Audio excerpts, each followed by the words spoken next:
तो फ्रेंड्स, मैं आज आपको ये जो हमारा शिनचैन ड्राइंग का सेकेंड पार्ट है, ये ड्राइंग मैं आपको दिखाने वाली हूँ। तो चलिए स्टार्ट करते हैं आज का ड्राइंग। फर्स्ट मैं स्काई का कलर कर रही हूँ। स्काई में मैंने सेरुलियन ब्लू ह्यू कलर यूज कर रही हूँ फर्स्ट। नाउ कोबल्ट ब्लू ह्यू। फ्रेंड्स, ये ड्राइंग एकदम इजी है और मैंने आपको एकदम स्टेप बाय स्टेप दिखाया है। अगर आपने ये ड्राइंग का जो लाइन ड्राइंग का पार्ट है, यानी कि फर्स्ट पार्ट आपने मिस कर दिया है, तो उसका लिंक भी आपको डिस्क्रिप्शन बॉक्स में मिल जाएगा। अब जाके चेक कर लीजिए फर्स्ट पार्ट का ड्राइंग। नाउ मैं लाइट ब्लू कलर यूज़ कर रही हूँ और इस ड्राइंग में मैंने जो जो कलर यूज़ किया है वो मैंने मेरे वीडियो के स्क्रीन पे कलर के साथ कलर का नाम मेंशन कर दिया है। तो आई होप आपको कलर लेके कोई प्रॉब्लम नहीं होगा। नाउ मैं फिंगर से इसको रब कर रही हूँ। ये ड्राइंग करके आप हमें रंग कैनवस का जो इंस्टाग्राम पेज है उसमें भी शेयर कर सकती हो। और अगर आपने अभी भी रंग कैनवस को फेसबुक एंड इंस्टाग्राम पे फॉलो नहीं किया है ना, तो जल्दी से जाके फॉलो कर दीजिए। नाउ मैं शिनचैन का जो स्किन का कलर है वो कलर कर रही हूँ। उस पर मैं सलमान पिंक कलर यूज़ कर रही हूँ। आपके पास अगर सलमान पिंक कलर ना हो तो आप पीच कलर भी यूज़ कर सकते हो। और फ्रेंड्स, इस ड्राइंग के बारे में मुझे आपको जो भी इंफॉर्मेशन देना था मैंने तो ऑलरेडी दे दिया है। अभी आप ये पूरा ड्राइंग वीडियो को एंजॉय कीजिए विथ म्यूजिक।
अब मेरा कलरिंग तो कंप्लीट हो चुकी है। ना मैं ब्लैक लिमोग्राफ पेंसिल यूज़ कर रही हूँ। जहाँ जहाँ पे डार्क की ज़रूरत है, ब्लैक कलर की ज़रूरत है, वो सब जगह में।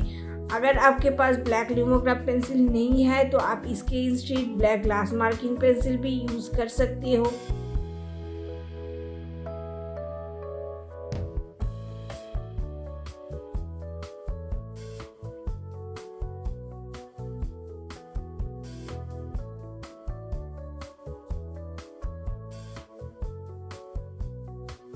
तो फ्रेंड्स, ये मेरा ड्राइंग पूरा कंप्लीट हो चुकी है। देखो ये कितना क्यूट लग रहा है ये ड्राइंग, और कितना इजी भी है। आप ज़रूर ये ड्राइंग को अटेम्प्ट लो, ये ड्राइंग प्रैक्टिस करो और हमें कमेंट सेक्शन में ज़रूर बताओ कि ये ड्राइंग आपको कैसा लगा। तो चलिए मिलते हैं नेक्स्ट वीडियो में, तब तक के लिए बाय बाय।